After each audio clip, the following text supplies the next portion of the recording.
Welcome back to Yasho's kitchen. ನಾನು ಇವತ್ತು ಮಾಡ್ತಾ ಇರೋ ರೆಸಿಪಿ ಕರ್ಜಿಕಾಯಿ. ಅದಕ್ಕೆ ಬೇಕಾಗಿರೋಂಥ ಪದಾರ್ಥಗಳನ್ನ ನೋಡೋಣ ಬನ್ನಿ. 1/4 kg ಹುರ್ಗಡ್ಲೆ ತೊಗೊಂಡಿದ್ದೀನಿ. 1/4 kg ಕಡಲೆ ಬೀಜ ತೊಗೊಂಡು ಅದನ್ನು ರೋಸ್ಟ್ ಮಾಡಿಬಿಟ್ಟು ಸಿಪ್ಪೆ ತೆಗೆದಿಟ್ಕೊಂಡಿದ್ದೀನಿ. ಒಣ ಕೊಬ್ಬರಿ ಒಂದು 100 ಗ್ರಾಮ್ ತೊಗೊಂಡಿದ್ದೀನಿ. ಬೆಲ್ಲ ಅರ್ಧ kg ತೊಗೊಂಡಿದ್ದೀನಿ. ಅದನ್ನು ಪೌಡ್ರ್ ಮಾಡಿ ಇಟ್ಕೊಂಡಿದ್ದೀನಿ. ಕೊಟ್ಬಿಟ್ಟು ಸ್ವಲ್ಪ ಏಲಕ್ಕಿ ಪುಡಿ ತೊಗೊಂಡಿದ್ದೀನಿ ಫ್ಲೇವರ್ಗೆ. ಮೈದಾ ಹಿಟ್ಟನ್ನ ಚಪಾತಿ ಇದಕ್ಕೆ ಕಲಸಿ ಇಟ್ಕೊಂಡಿದ್ದೀನಿ. ಈಗ ಹುರ್ಗಡ್ಲೆನ ಮತ್ತು ಕಡಲೆ ಬೀಜನ ರೋಸ್ಟ್ ಮಾಡಿ ಇಟ್ಕೊಂಡಿದ್ದೀನಿ. ಪೌಡ್ರ್ ಮಾಡ್ಕೊಂಡು ಬರೋಣ ಬನ್ನಿ. ಈಗ ಪೌಡ್ರ್ ಮಾಡ್ಕೊಂಡು ಬಂದಿದ್ದೀನಿ ನೋಡಿ ಹುರ್ಗಡ್ಲೆನ. ಈಗ ಕಡಲೆ ಬೀಜ ಹಾಕೋತಾ ಇದ್ದೀನಿ. ಅದನ್ನು ಕೂಡ ಪೌಡ್ರ್ ಮಾಡ್ಕೊಂಡು ಬರಬೇಕು. ಕಡಲೆ ಬೀಜನ ಕೂಡ ಮಿಕ್ಸಿ ಹಾಕೊಂಡು ಪೌಡ್ರ್ ಮಾಡ್ಕೊಂಡು ಬರ್ತಾ ಇದ್ದೀನಿ ನೋಡಿ. ಇದಕ್ಕೂ ಕೂಡ ಪೌಡ್ರ್ ಆಗಿದೆ. ಈಗ ಇದು ಸ್ವಲ್ಪ ಮೆತ್ತಗಾಗಿರುತ್ತೆ, ನಾವು ಅದನ್ನು ಬ್ರೇಕ್ ಮಾಡ್ಕೋಬೇಕು.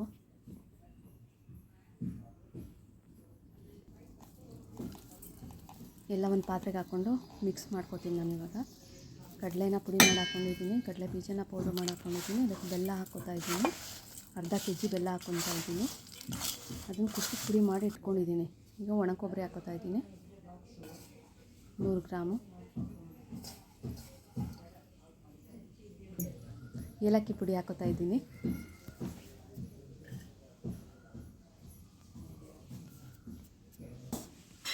ಚೆನ್ನಾಗಿ ಮಿಕ್ಸ್ ಮಾಡ್ಕೋಬೇಕು. ನಾನು ಕೈಯಲ್ಲೇ ಮಿಕ್ಸ್ ಮಾಡ್ಕೋತಾ ಇದ್ದೀನಿ. ಕಡಲೆ ಬೀಜ ಸ್ವಲ್ಪ ಮುದ್ದೆ ಥರ ಇರುತ್ತಲ್ಲ, ಸೊ ಅದಕ್ಕೆ ಕೈಯಲ್ಲಿ ಮಿಕ್ಸ್ ಮಾಡ್ಕೋತಾ ಇದ್ದೀನಿ ಚೆನ್ನಾಗಿ. ಈಗ ಮೈದಾ ಹಿಟ್ಟು ತೊಗೊಂಡು ಹರ್ಕೊಂಡು ಚಪಾತಿ ಥರ ಲಟ್ಟಿಸ್ಕೊಂಡು ನೋಡಿ ಈ ಥರ ಹರ್ಕೋಬೇಕು. ಅದಕ್ಕೆ ಇದನ್ನು ಸ್ಟಫ್ ಮಾಡ್ತಾಯಿದ್ದೀನಿ. ಏನು ಮಿಕ್ಸ್ ಮಾಡಿ ಇಟ್ಕೊಂಡಿದ್ನೋ ಅದನ್ನು ನಾನು ಕೈಯಲ್ಲೇ ಫೋಲ್ಡ್ ಮಾಡ್ತಾಯಿದ್ದೀನಿ. ನೀವು ಬೇಕಾದರೆ ಪ್ರೆಸ್ ಮಾಡೋದ್ರಲ್ಲಿ ಮಾಡ್ಕೋಬೋದು. ನಾನು ಕೈಯಲ್ಲೇ ಫೋಲ್ಡ್ ಮಾಡ್ತಿದ್ದೀನಿ.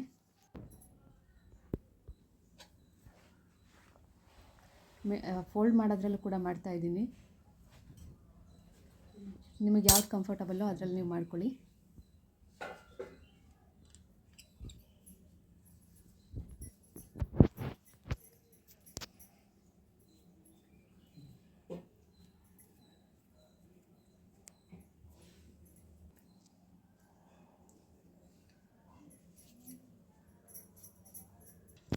ಎಣ್ಣೆ ಕಾಯಕ್ಕೆ ಇಟ್ಕೊಂಡಿದ್ದೆ, ಕಾಯ್ದಿದೆ ಎಣ್ಣೆ.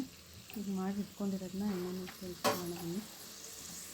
ಗೋಲ್ಡನ್ ಫ್ರೈ ಆಗೋ ತನಕ ಇದು ಮಾಡ್ಕೋಬೇಕು ನಾವು ಅದನ್ನು.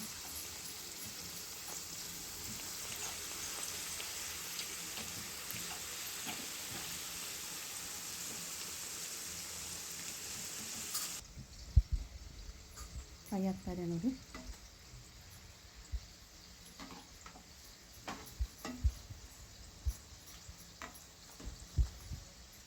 ಹಾಗೆ ಬಿಟ್ಟರೆ ಒಂದೇ ಕಡೆನೇ ಇದಾಗಿಬಿಡುತ್ತೆ, ಸೀದೋದಂಗೆ ಆಗಿಬಿಡುತ್ತೆ. ಸೊ ಅದಕ್ಕೆ ಆವಾಗವಾಗ ಅದನ್ನು ತಿರ್ಗಾಕೋತಾ ಇರಬೇಕು.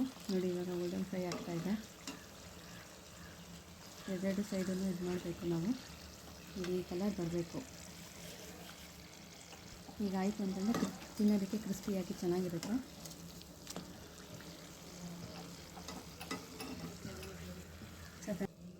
ಆಗಿದೆ ನೋಡಿ. ಇವಾಗ ನಾನು ಪ್ಲೇಟ್ಗೆ ಹಾಕೋತಾ ಇದ್ದೀನಿ ನೋಡಿ. ಇದು ಇವಾಗ ಆಗಿದೆ. ನಾನು ಬಾಣಲಿಯಿಂದ ಒಂದು ಪ್ಲೇಟ್ಗೆ ಸರ್ವ್ ಮಾಡ್ಕೋತಾ ಇದ್ದೀನಿ. ಇದನ್ನು ಒಂದು ಮಂತ್ ತನಕ ಬೇಕಂದರೆ ಸ್ಟೋರ್ ಮಾಡ್ಬೋದು ನೀವು, ಏನೂ ಹಾಳಾಗಲ್ಲ. ಅದನ್ನು ತಿನ್ಬೋದು. ಹೋಮ್ ಮೇಡ್ ಆಗಿರೋದ್ರಿಂದ ನೀವು ಆರಾಮಾಗಿ 1 ತಿಂಗಳು ಇಟ್ಕೊಂಡು ತಿನ್ಬೋದು ಇದನ್ನು. ನೋಡಿ ರೆಡಿ ಆಗಿದೆ ಇವಾಗ ತಿನ್ನೋದಕ್ಕೆ. ಕ್ರಿಸ್ಪಿ ಕರ್ಜಿಕಾಯಿ ಸವಿಯಲು ಸಿದ್ಧ. ಈಗ ನೋಡಿ ಎಷ್ಟು ಕ್ರಿಸ್ಪಿಯಾಗಿ ಬಂದಿದೆ ಅಂತ. ಇದೇ ಥರ ಹೆಚ್ಚಿನ ವಿಡಿಯೋಗಳಿಗಾಗಿ ಯಶೋಸ್ ಕಿಚನ್ನ ಲೈಕ್ ಮಾಡಿ, ಶೇರ್ ಮಾಡಿ, ಕಾಮೆಂಟ್ ಮಾಡಿ, ಹಾಗೆ ಸಬ್ಸ್ಕ್ರೈಬ್ ಮಾಡೋದನ್ನ ಮರಿಬೇಡಿ. Thank you. Take care. Bye bye.